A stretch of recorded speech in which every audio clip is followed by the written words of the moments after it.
Sure, absolutely. So I started off in I started off in advertising about a decade ago. Before that, I was a Sirius XM radio personality and a touring musician all around the United States. Um, and I basically moved to LA, got a job doing data entry, and I got an MBA. I got my dog here now too.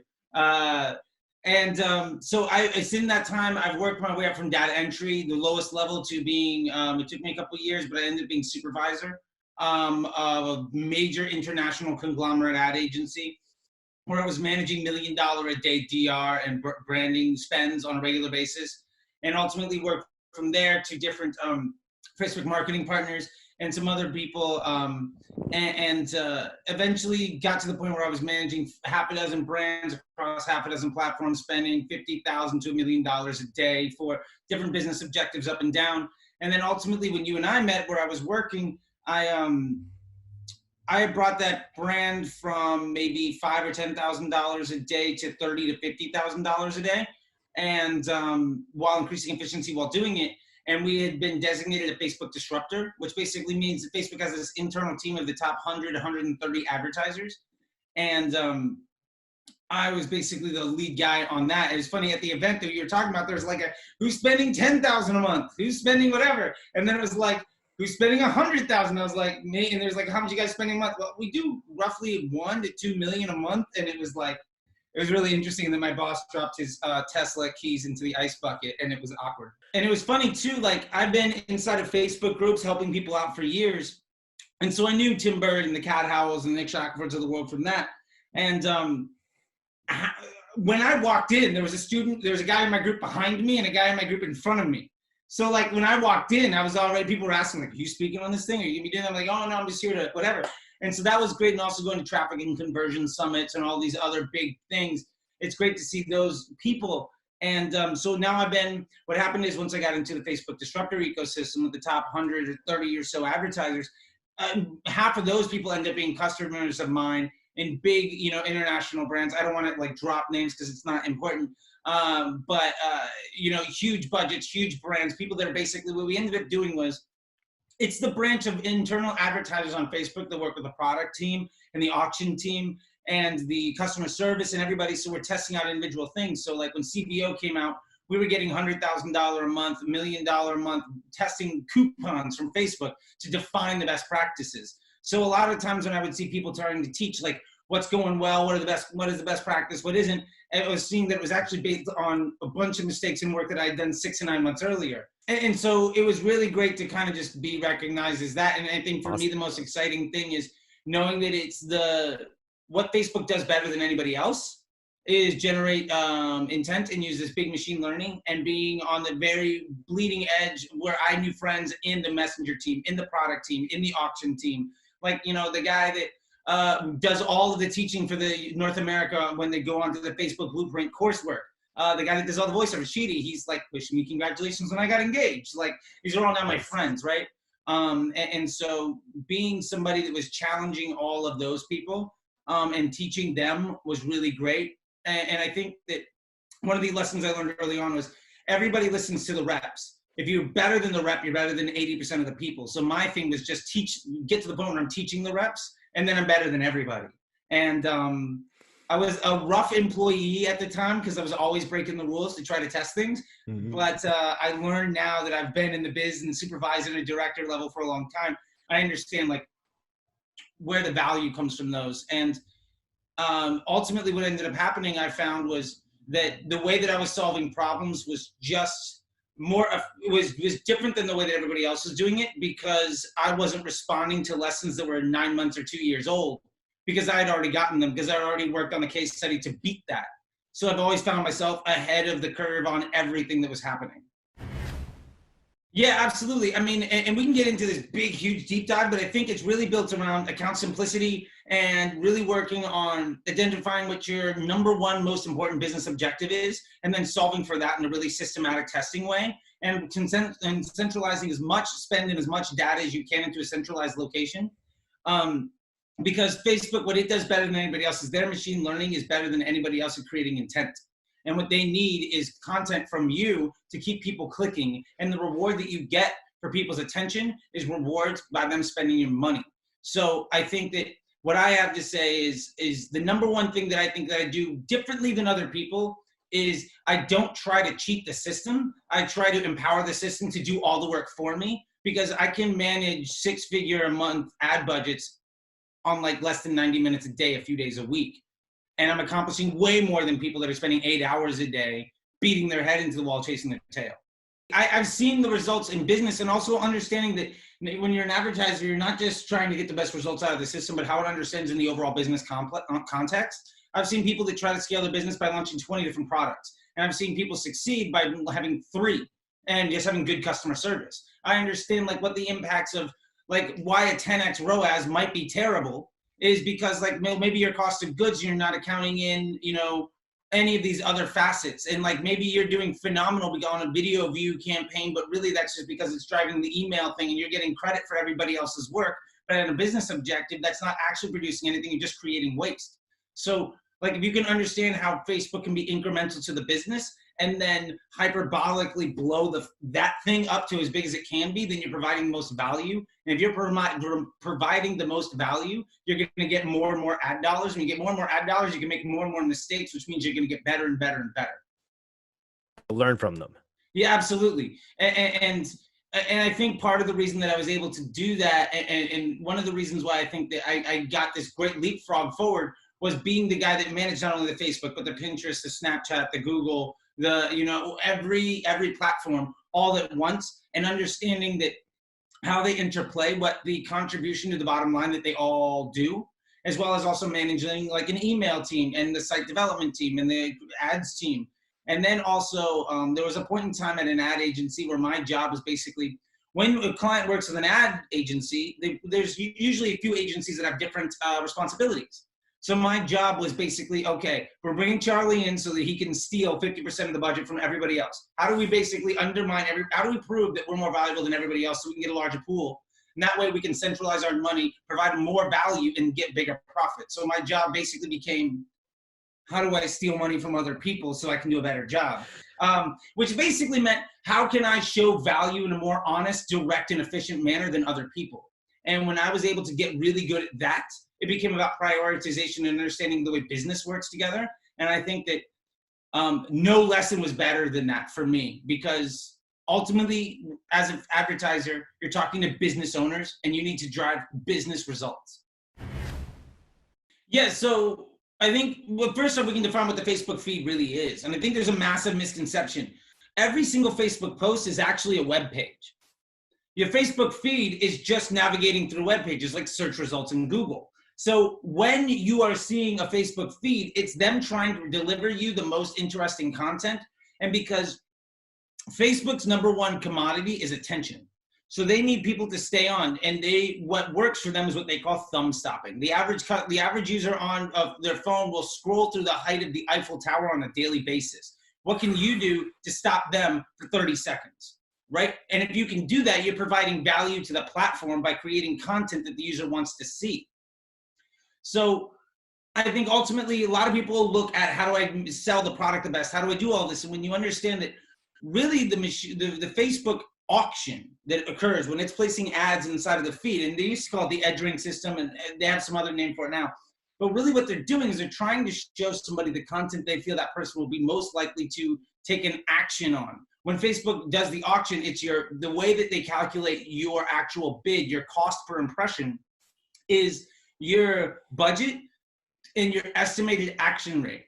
That estimated action rate isn't a desired necessarily, isn't a conversion. It's not a subscription or a purchase or a lead or whatever it is that you're doing, an app download, whatever. It's, is this person taking any action, whether it's positive or negative? And then based on that, they're then going to do a qualitative analysis on whether or not it's amount of time, whether it's positive sentiment, negative sentiment. They can punish you if you're basically making people unhappy with Facebook. If they show an ad, they click on it and then they don't come back to Facebook for the rest of the day, you're not going to be in the feed. So understanding that your job as an advertiser is to provide content to keep people on the platform, and then then the platform will deliver you a more desired result. It is really strong. And what Facebook's news feed is just their amalgamation of everything that they think you're going to be interested in and everything that you're going to respond positively to, and not just see it, but actually engage with it. Like if you're delivering content that people X out of when they say hide the ad, or if they're leaving negative content, or if they're leaving negative comments, people monitor social proofing and they think of it inside of their comment section as, well, I only want good reviews. It's like an Amazon review section that I can monitor, which is part of the story. Absolutely true. The other half is Facebook looks to content that people want to engage in, and they want people to engage positively and communicate with each other. So if you have content where the comment section is conversations, so people can build community and talk together, you're going to get a lower CPM inside the marketplace, and you're going to be shown to more people for cheaper because your content is better at doing what Facebook wants to do, which is occupy your time by connecting you with other people so that you have conversation. I think, you know, it's really around, there's a lot of different ways of doing it. I think I've seen people solve it in many different ways. One is, you know, having content. One of the ways that used to be great was, hey, comment below with what you think. And then Facebook started to really penalize you for that.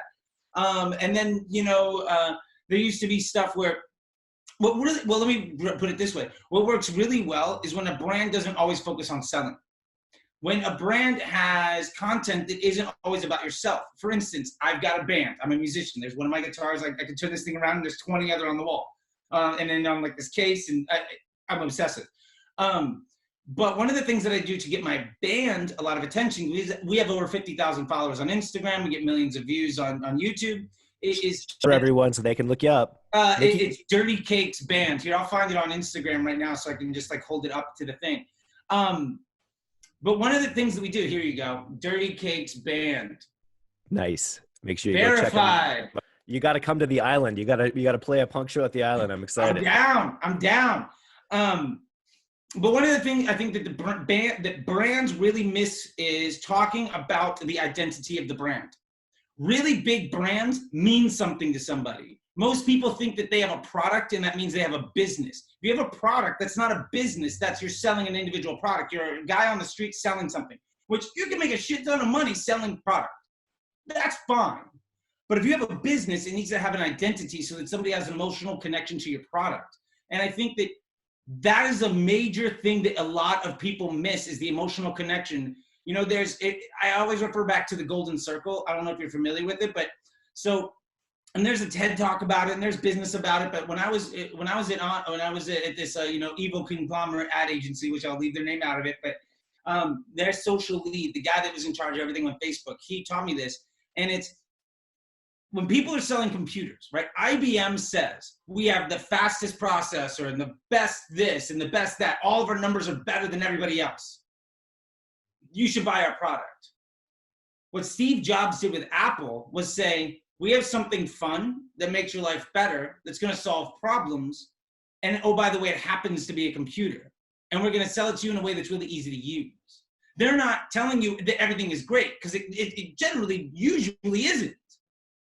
But what they're doing is they're emotionally solving your problem for you. And you see this with a lot of brands, like McDonald's does that, where they're not selling you, hey, our chicken nuggets are the best in the world. They're showing you happy children, right? Nike isn't showing you that. Nike isn't saying our shoes are going to make you jump faster or jump higher and run faster. They're saying, look at everybody that's like doing this thing, right? Sprite is another one where they align themselves with like hip hop and basketball. They're creating brand identities. And I think that if your content puts across a brand identity, then you're much more likely to win on the content game, which brings your advertising and your e-commerce to be much more beneficial. If you're only selling, if I'm coming to your door and the only thing I have to say is, here, buy my shit, you're going to slam the door on my face and stop answering really, really quick. Like when my cousin tries to sell me Amway after not talking to him for 3 years, that conversation lasts about 10 messages and then he goes away. Yep. There's no relationship. I think it's something that you can do with the organic page. I think that if people have the budget, I mean, I'm a performance marketer. If $1 doesn't earn me $1.50, I don't want to do it. But I think that where you can really develop this and where brands are really winning is, I mean, and this is a lesson that I learned from a previous boss, is Facebook is also looking at everything inside of your ecosystem. It's not just your Facebook page. It's not just your Instagram account, but it's every asset you have inside the Facebook ecosystem. And one of those assets is also groups and pages and everything else. If your brand, one of the biggest brands that I was winning with had a Facebook group that had 250,000 people. So anytime an ad got finished, the sentiment for this brand, the conversation for anything that brand did was phenomenal. And that brand would also do live feeds where you can see the CEO. So the sentiment that Facebook saw around any content attached to that business was massive, which meant that I could see so much better results than other people would, because the sentiment and the CPMs and the reception of that content was something that Facebook wanted to show to people. And it knew exactly who those people were. Yeah, I mean, if you do a live and you get 2,000 viewers, that's phenomenal, right? Like, that means that, like, for instance, as just a for instance on my band's page, just as like somebody that isn't anything, right? If I do a live and I get 1,000 followers and I get 1,000 viewers and a couple hundred comments, if I then post something immediately afterwards, whatever I post afterwards is going to get hundreds of engagements immediately, because Facebook is pushing that out right away. And it's not only the net result of all the content you have, but how quickly it gets adopted.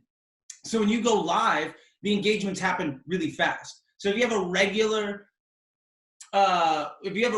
delivery system that constantly gets people excited about anything that you're doing, then you're gonna win. And you see brands that kill on this are like BuzzFeed. That's their bread and butter, right? And then you see like Tasty. That's their bread and butter. You see, IG Lad, like that's what they're doing. Is these are all content plays where they know they've got like 10 or 20 different things, and anytime they put something out, it's either going to catch fire or they get rid of it. And if you delete something, that's totally fine. It doesn't hurt you. It doesn't count against you. You're just saying, hey, don't consider this in the next thing. Like, why do I need, if I make some post, say a brand says something and people don't respond positively to it, why does it need to be there? Yeah. Like, you can get rid of it. It doesn't matter. It's only there for, posterity's sake, and screw it. If it's bad for your business, get rid of it. Like, you wouldn't just leave a product on the shelf just because, I put it on the shelf. Like, no, like if it's not selling, you get it, you get rid of it. I've seen brands where, like, I saw a brand that got into the health and wellness space and they made gym equipment and they could not sell it. And they had it on their shelf for 5 months. It was costing $10,000 a month to house this shit. And I said, you want to know the number one thing you can do for your bottom line is give that to a school and save yourself $10,000 a month. How much money do you want me to spend on ads for you to break even versus me giving you $10,000 a month? Which, by the way, is far less than you're paying me. So I'm going to pay for myself every month just by you giving something away. The number one thing that I'm looking at right now as far as hacking is I understand machine learning is trying to do its best job. So what can I do to train it to understand what my objectives are? Because it doesn't understand English or whatever language you're speaking. Like, I don't care who you are. I mean, you guys are in Canada, so French or English or whatever, right? Oui. It doesn't know that. You're not telling it what your goal is. So when it gives you a bad day or a good day, it doesn't know any better because you haven't told it what's good and bad. So what I'm really working on right now is how do I train an inanimate object to understand my business goals? And that has become the number one thing that's the driver of efficiency. And in that way, I have seen time and again efficiency gains far better than anything else by just telling the machine learning what your goal is. I had somebody, it's like if you're, when you're training a kid, if they can't understand you, like, okay, if maybe they're deaf, how do you teach them what to do? Like you learn ways to communicate with people that might not understand all of your words. How do you teach a kid what the alphabet is, right? It's positive reinforcement, negative reinforcement. Yep. So you just do the exact same thing and you have to understand what that reward and punishment system is for the Facebook platform. Well, one, I love the Power 5, and I remember when we were testing out each individual thing like 2-3 years ago. I remember when like it was just an idea in Menlo Park, and it was great to see this come through. It's funny, on the back of my laptop right now, I have a sticker, like this transparent sticker of the Power 5 like test program, like the alpha of the Power 5 test program, and it's like the Power Rangers. It's this complete thing that they couldn't do, but some engineer did it. It's totally violating all rules. But I keep it as like a nice thing. Oh, that's great. I completely buy into it. I think it's absolutely there. I think all you really need to do is limit the fringes.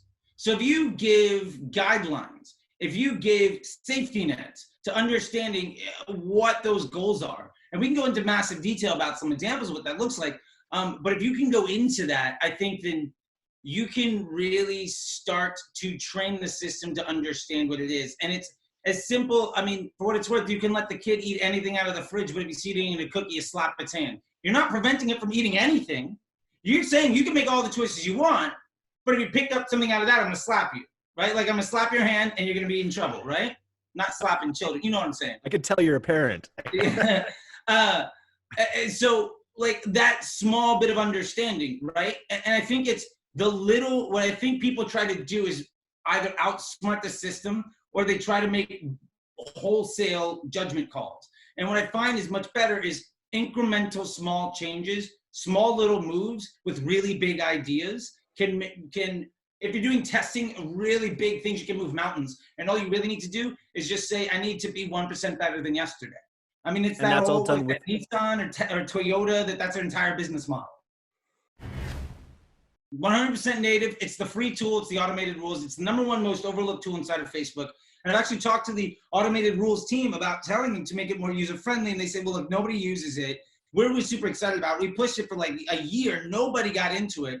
And so now those guys are also working on the machine learning. They're working on like the new Facebook feed and I remember when you had a regular thing and then a power editor and then it all became power editor and then that got souped up 10 times. But the native tool does absolutely everything that you need it to do. And I think that you can run an entire business on 4 or 5 business rules. So for instance, I personally ascribe to, I've got like 2 major rules that I run, 2 types of rules, and then something to kind of clean it up. But the 2 types of rules I do, one is called a limiter. It's basically saying, because I'm an old audio engineer, it's a limiter. It's basically saying, if my performance has no way of achieving my business goal today, I'm going to turn this ad off. And I run ads day to day. And if you're not able to deliver me my goal, no matter what, say for instance, you're going to spend $100 today and you're $50 in and my cost goal is $20. That means that in the next $50, you need to deliver me 5 conversions for $10 or better. The likelihood of that happening is nothing. So I'm not going to let you fail anymore today because I've got half a dozen other things that are working. So I'm not going to let you fail anymore. And then I have something that's more of a sliding scale, which says, well, maybe you've gotten a couple, say the $100 and $20 example, maybe you got 2 by the time it went to $70. Well, that's great, but there's no way in the next 30 you're going to be efficient enough to get down to my goal. So I can have 2 or 3 of those that turn ads off throughout the middle of the day, and then I'll reactivate everything at night. And I will only use it. I will use it on every ad that I'm running, and across every campaign, because I only have a couple campaigns. I've managed $50,000 days across like 3 campaigns. You don't need more than that. With that being said, I think the last piece is, if any ads aren't good enough, we'll get rid of them. And I mean, I can go into the whole rigmarole about that stuff too, but I think those are the 2 primary rules, is just reducing exposure to inefficiency and then only relying on things that you're willing to give that risk to. But I know we don't have time to get too much into that, but like to give an example of how this works, like optimization of your account. So say you're running those automated rules, right? And so then you're saying, okay, these are some limitations. Let's just say, for instance, that you've got 10 ads and your net performance is like $75, right? So you've got maybe 10 ads at $100 and 10 ads at $50. That gives you a net 75 on average. If you're able to eliminate 1 or 2 of those $100 conversions, then your net becomes less than 75, which totally makes sense. Now what happens is, remember, Facebook is going to look at the performance that's previously been given. So if your net average performance is $75, Facebook's going to probably deliver you $75 tomorrow. If you can get your net average to 65, to 60, to 50, it's going to probably deliver you 65, 60, or 50. So what you need to do is use the automated rules to deliver impressions and conversions that aren't good. You're basically saying, the way that you slap it out of the hand is saying, you're on your way to getting a $100 conversion. I need you to be at a 75. Once you pass a certain threshold, I know that you're not going to likely get to that point ever again today, so I'm going to slap it out of your hand. So if you can get more conversions below your average, obviously your average is going to go down. So then when the learnings happen at the ad level, every ad itself builds out a data pool basically of all the people that it's seen and all the people, the success that it's had. So every ad is effectively making a lookalike audience based off the people that have converted with it. So every ad itself is making a lookalike audience where each piece of content is finding people that respond positively to it. Like we were talking about, people want to see the things that are good for them. So you might have 3 or 4 different sales pitches, right? And one sales pitch, one there's people interested in moms really like this, and really into ducks into this, and people really into clowns, they like this, but you have 3 ads inside of one ad set. It means you can incrementally reach 3 different groups of people. Maybe you have 1 or 2 for each one, so you can see what does good today and what does bad today. Because an ad that's gangbusters for the last 2 weeks might just have a shit day. That's fine. If you have multiple options, you can day trade between them. So ultimately what happens is, because the ads make lookalike audiences, when you run those ads inside of very broad audiences, you're not limiting their exposure. And if you have very few audiences, like a broad audience and maybe like a lookalike, then in one large like stacked lookalike based on different business objectives, you're giving that ad the broadest audience, which gives it the best chance of finding more users. And because if you have, instead of having a half a dozen or a dozen campaigns with a half a dozen ad sets in each one, creating 60, 70, 100 different ad sets, each one with a few ads in it, where every ad might get $50 today, might get 200 today, but your budget's like $5,000. Instead, if you put that in 2 or 3 places, you're letting each one of those see a ton of data points, which means every single ad itself is getting a dozen or 2 dozen conversions on a regular basis. So the lookalike audience that each ad is creating is smarter and smarter and smarter. And then when you eliminate the lowest efficiency ads on any given day, your efficiency will continue to improve. And then all you really need to do is continue to lower what those thresholds, what those rules are. Once you hit stability, if you're at $75 and you implement some rules and you get it down to 70, and then you're seeing that constantly, then you notch it down again so you can get a little bit lower. And so what you're really trying to do is prevent net higher CPAs on any given day. And you can do this with like half a dozen ads. Like if you have 2 or 3 ads and 2 or 3 ad sets or 2 or 3 campaigns, and you're spending all your money there, each one of them is likely to see hundreds of dollars of spend a day. And if say your cost per goal is $30, right? If you're spending $500 roughly per ad or $500 per this group, each one has a massive chance to win and to fail. And you want it to fail. You want it to understand what good and what bad looks like. And when you start to turn ads off, what you'll find is the ones that are continually providing business objectives that you like are going to get more of the spend. For instance, if you've got 3 ads running and one of them gets turned off and the second one gets turned off and the other one's doing okay, what happens the next day? That one that did okay is probably going to get a little bit more spend after a week, after a month. The one that constantly gets turned off, even if you just leave nothing on it, it's going to get very little delivery. So when you're doing creative testing, all you need to do is find new ads to perform as good or better than your net average. And then you take that loser, you kick it out, and you bring in a new one that's doing better. So if you've got a $50, $60, a $70, an $80, and a $90 CPA ad, 5 ads in an ad set, and you bring in something and you're averaging $70, if you bring in some creative testing that's coming in at 65, you drop it in, you kill the 90, your CPA is going to drop 10% the next day. Overnight, you're going to see that performance. And so that's much better way of optimizing versus trying to find the right ad for the right audience.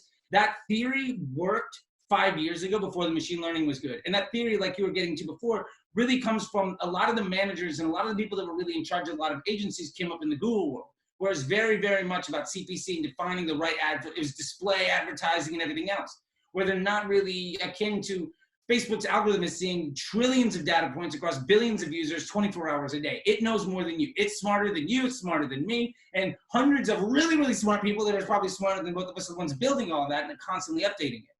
So by allowing that machine learning to just understand what your business objectives are and preventing it from failing, just small little nudges in the right direction, like bumpers when you go bowling, right? Like just, okay, well, you can't gutter. You're not allowed to gutter today. If you're going to gutter, we're just going to go home. Then it's okay. And the only ads that you're using are the ones you have a high confidence in. Yeah, I think the number one thing is I think people don't fully understand the way that Facebook looks at ads. Like they don't understand that an ad makes a lookalike audience based off the performance of that ad and finds other users like it. So you might say, well, this ad might really appeal to rodeo clowns and this ad might really appeal to fans of ducks and this one might really appeal to moms. It's like if they're all in an ad set, they're going to find those people. right? So I think people really focus on this old school mentality. And I remember when it came around, because I remember before there was a conversion pixel. I remember every conversion event was a different pixel you had to put on the thing. We were doing traffic campaigns and trying to back out results. Like, it was a nightmare, but I remember that. And that's where the thinking really came from. But now understanding that Facebook's ecosystem is built around having the ad build an audience for its own and then letting it go out and find those people, I think that's one of the biggest misunderstandings, because really the only reason why you would have more than one campaign for for any business objective is because you're trying to hack that somehow. So I will only have one campaign per business objective. If my business objective is the prospect for this product, I'm not going to have 10 campaigns competing with each other with overlap and all this other stuff. I'm going to go cite back to the Bombas case study, which Facebook has been preaching like gospel for 5 years, and it's because it works. Where you basically take an entire ad account down to one campaign with two audiences, a broad and a lookalike 1%. And what you're doing is that broad is reaching the most amount of people as efficiently as possible, and the lowest CPMs, so your conversion rates can be shit, but you're still going to be okay. And then the lookalike is providing is getting the low-hanging fruit, the best customers. Now, what I've done to improve upon that, and we've done 6-figure case studies with Facebook coupons across a dozen brands, is stacking those lookalikes to build them on business objectives. So my lookalikes will be previous buyers, CRM list, everybody that's ever bought the product. I want to be able to convert them for as cheap as possible. And then using the value-based lookalike audience that Facebook has. These are the customers that are likely to spend the most amount of money. Now, it's like a Venn diagram, right? So one of them is full of everybody that's going to convert for cheapest. The other one is everybody willing to spend the most amount of money.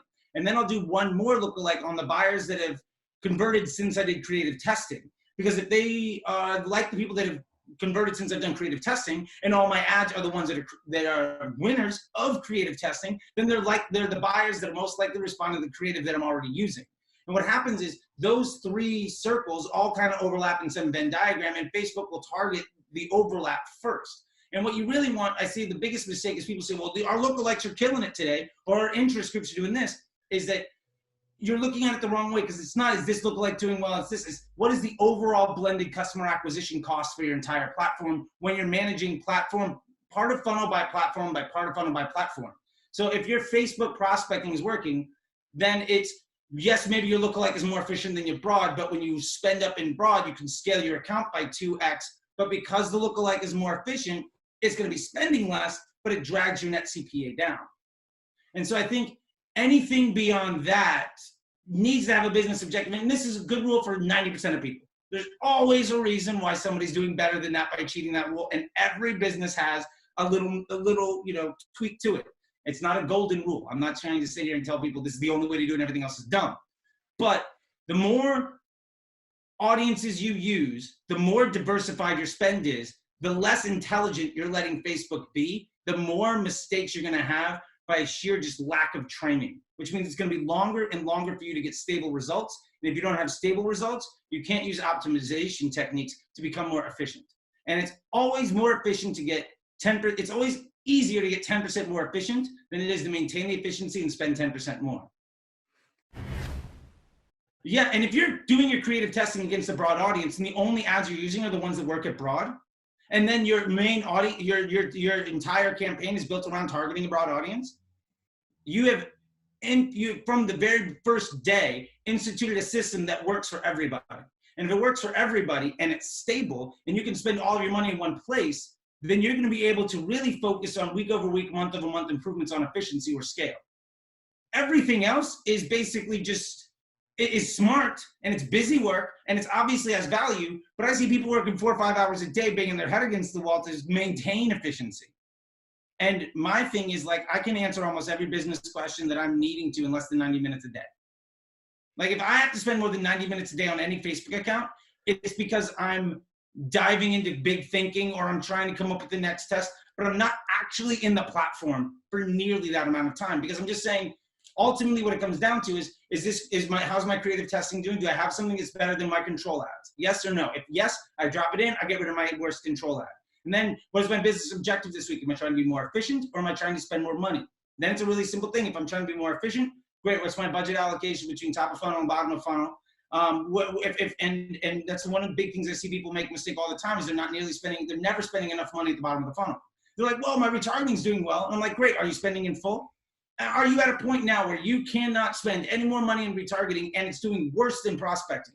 No, then you're not spending enough in retargeting. Everybody wants new customers, but the number one fallacy is people say, if they click and they don't buy, they don't like you. It doesn't mean that at all. The likelihood of me coming to your house for a first date with the condom on, ready to go, and us doing it right when I knock on the door is zero, right? And what you're saying is, if you don't do that, then you're going into retargeting, and I got to put you through this whole journey where it's $2 or $3 per click, and I might spend $10, $15 to get a no. That's really inefficient. I'll just let everybody continue to make decisions and treat everybody equally, and just say, look, these conversions are going to work. These sales pitches are going to work at scale. That's the only thing I'm concerned about in the business.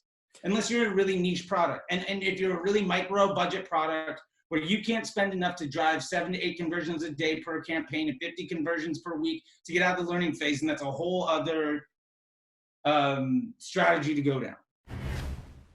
I mean, I think if I had to say the top 3 things that I'm most excited about, one is absolutely e-commerce integration, because I think the more amount of efficiencies you can gain there, the easier it'll be. Because, I mean, I remember back in the day, like I did a case study I was on the show called The Pitch. They used to air after Mad Men, where it was like ad agencies competing to be the AOR for a company. And we did something for 1-800-Flowers. And it was the whole groundbreaking theory was they were going to run a campaign on Facebook. You couldn't do anything else. And so we ended up doing a social gifting campaign. And then it was like the first time anybody had really been doing something like that. And what resulted was an ability to send somebody a gift card of like a coupon to 1-800-Flowers or Starbucks or something like that directly inside the platform.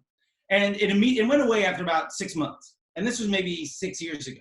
What I think will be awesome is a buy now button directly in the feed. If you get a one-click buy in the feed that connects you to a Facebook pay, then you're eliminating all the barriers to entry. Because I think the number one most important thing is when somebody clicks on your ad, every second that it takes them or every click that it takes them to actually get to the purchase, the less likely they are to buy from you. There are, again, some exceptions. I've seen people do these artificial, like value building things that totally work for them. These aren't golden rule, but if I have to click on your site and then find the buy button and then click there and then make some options and then if it takes me like 5 minutes, I'm already done. I don't care. Mm-hmm. Like I'm interested. This is cool. I'm gonna go on Amazon and buy it from your competitor. You just spent money so that I can make your competitor rich. So I think the most exciting thing is that integration with Shopify and WooCommerce and BigCommerce, where they're gonna be able to pull in that integration. Also, I'm really excited about it because I have a lot of stock in Shopify. Right. Really good buy, by the way, in case you're an investment nerd like me. I got my Bitcoin, I got my Litecoin, I got my Shopify. Always going to Facebook for Q3 and Q4 because when everybody dumps their money in to make sales for the holiday times, you just bank and then sell by January. But that's neither here nor there. I think the other 2 things that I'm really excited about is also the data integration. Because the thing that makes Facebook really smart is the machine learning. So anything that can improve that machine learning ecosystem.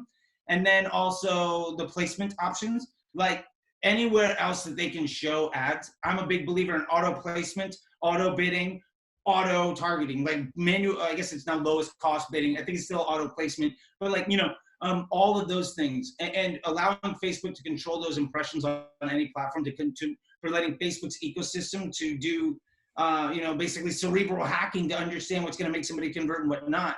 I'm always down to let them do it because I know ultimately they're going to try to continue to have me spend money. And if I'm using automated rules and creative testing to let them know my business objectives are, they're not going to spend where it doesn't work for me. But if I can get incremental reach, I'm all about it. Nice. I think ultimately the adoption of the technology is still on the upswing. I mean, there are still people that aren't doing it. It's still not a best practice for every single person. Mm. And I think ultimately, the more people that there are with money, the more people there are with money. Let me put it to you in absolute terms. The more teenage girls there are in the world, the more money people will have to spend on them. That's the number one market to sell anything in the world is girls 14 to 20. More people spend money on girls 14 to 20 than any other demographic on the face of the planet across every single culture. That's the number one driver of e-commerce dollars, period. The more of them that there are, the more money is going to be spent on getting stuff for people. And if you can provide a better conduit for that happening, then you're going to make more money. And I think ultimately in-store shopping as a requirement for society, especially after this quarantine, is being proven to be an out of touch mentality. And I think that Amazon was first to it. He was, you know, however you want to say it, Bezos is basically the guy that was like, I think when people are drunk at their house, they're going to want something sent to their place for free, and I'll give it to them. He was that big idea, and he's going to make $1 trillion on it with a T. It's going to happen. That is a fundamental shift that is the same thing as like Sears and Roebuck was 100 years ago. You know? I mean, I think what it does more than anything is it lowers the barrier to entry to somebody with a good idea. And you can use, I mean, as a music business guy, I can use a music business analogy.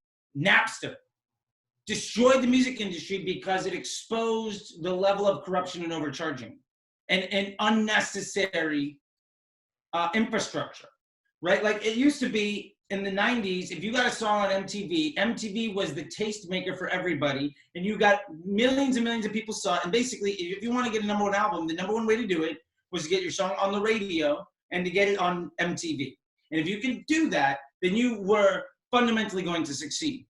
Napster came in, destroyed that entire model, and then made it so that anybody with a recording studio could make a record. And you saw all of these people just pop up that were like good people. And the democratization of that, whether you want to say it one way or the other, Justin Bieber is a great example of how a talent on YouTube can undermine billions of dollars being spent by the recording industry.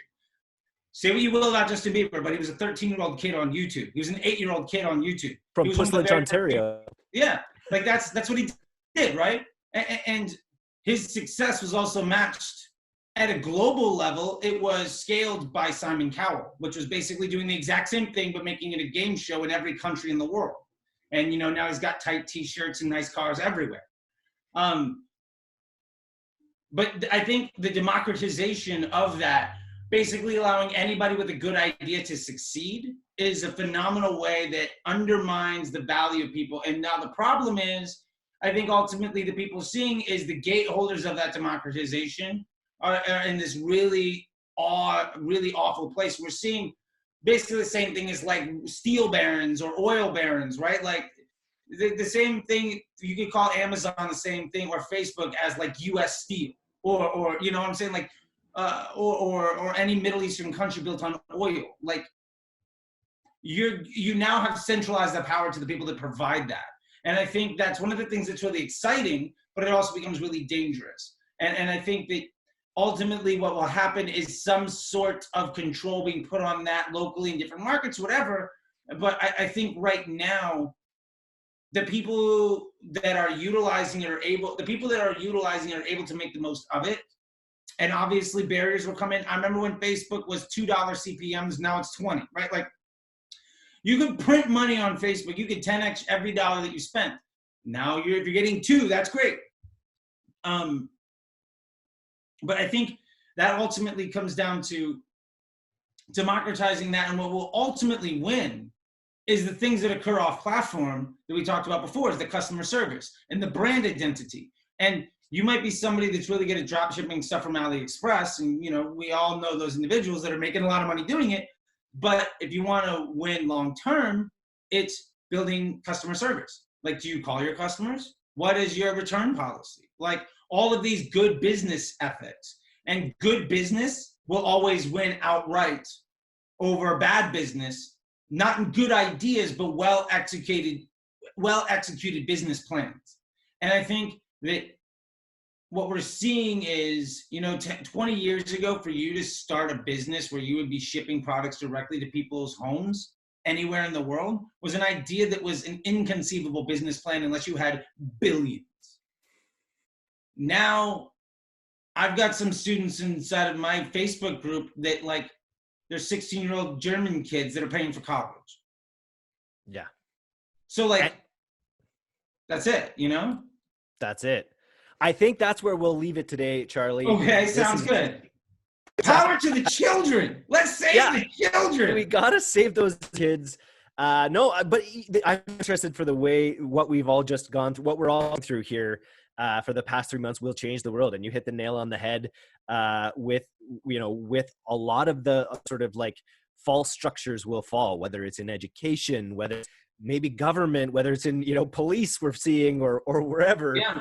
We're in for some big changes.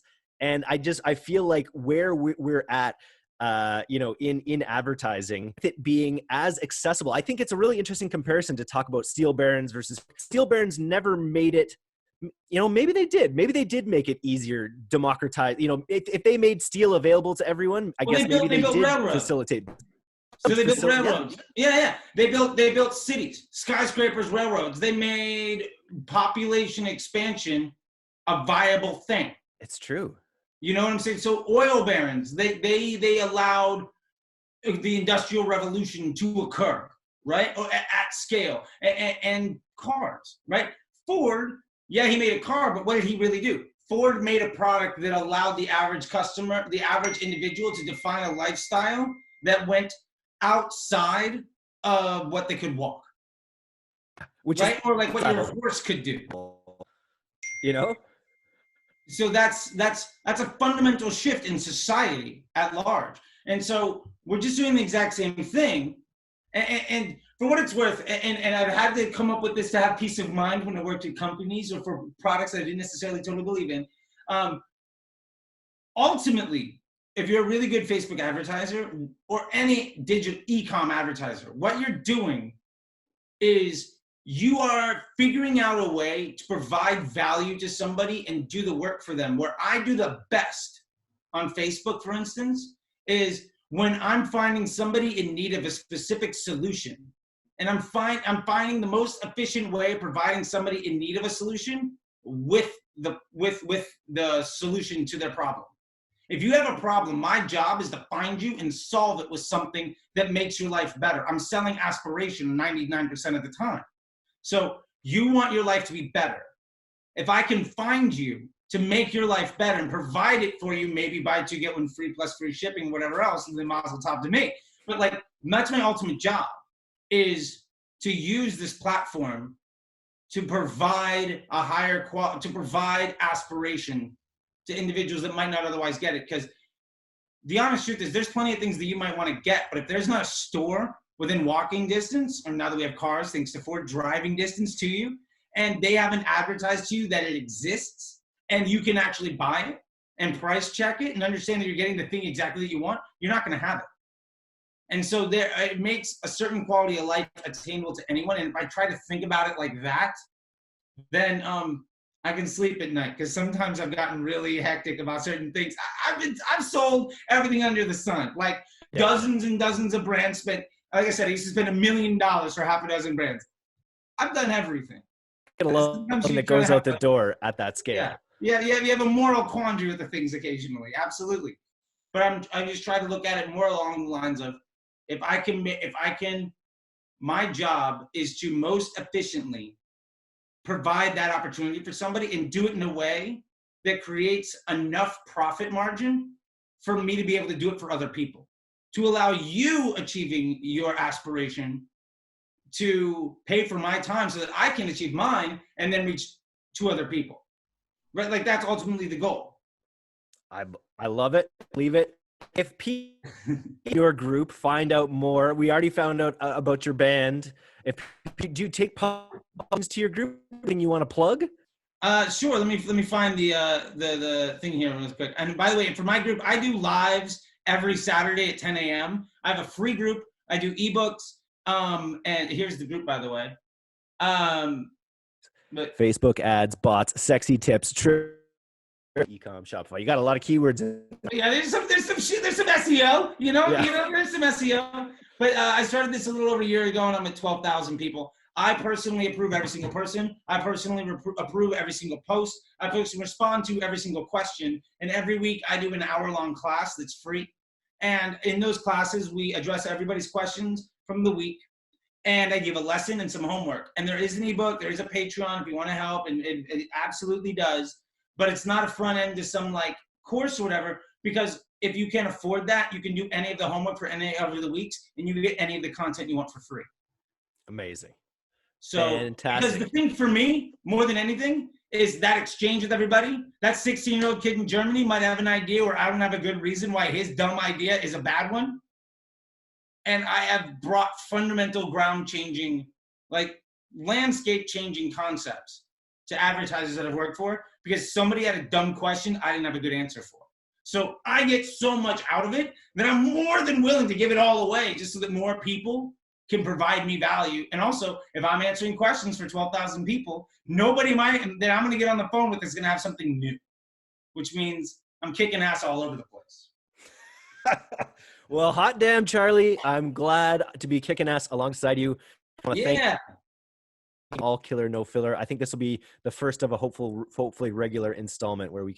I try to get my no killer, all killer, no filler hat going here. Nice. Yeah. Killing it. That's enough. All right, Charlie. Thanks again. Stay safe, play, and have a great weekend. Thank you very much, my man. I appreciate it. See ya.